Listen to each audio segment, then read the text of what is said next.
多谢众人来看云林的消息。云林北港镇透早出现一支武装部队伫市区咧行军，大家这个阿兵哥拢穿迷彩服，为人搁举步枪往体育公园过去，有真个乡亲真好奇，因为北港这个所在平时真罕看到这个武装部队以及民众伫游，有人当作讲，敢真正是要甲强军开战啊？原来这是云林县后备指挥部的行军训练。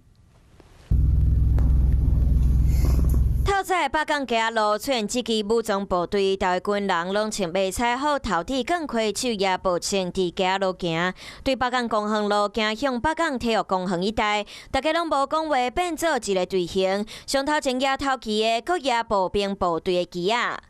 可能会好奇说是有在什么活动吗？会好奇看一下这样，会不会吓到？是还好啦，就也他们可能在行军操练。之前镇上有出现过这么多阿兵哥吗？没有。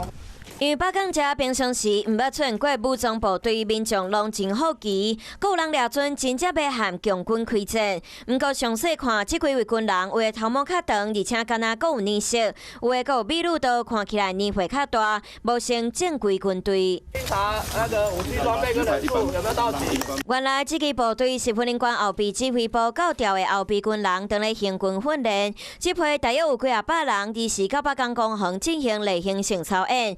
是进驻北港体育馆。这一次的教招，我们云林县主要都是在就地动员、就地训练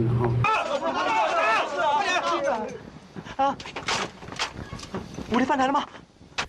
伫电影当中，只听到牛角吹声音，主角搁掠准是强军武力犯台，惊甲随拍来的趣味片段变作经典。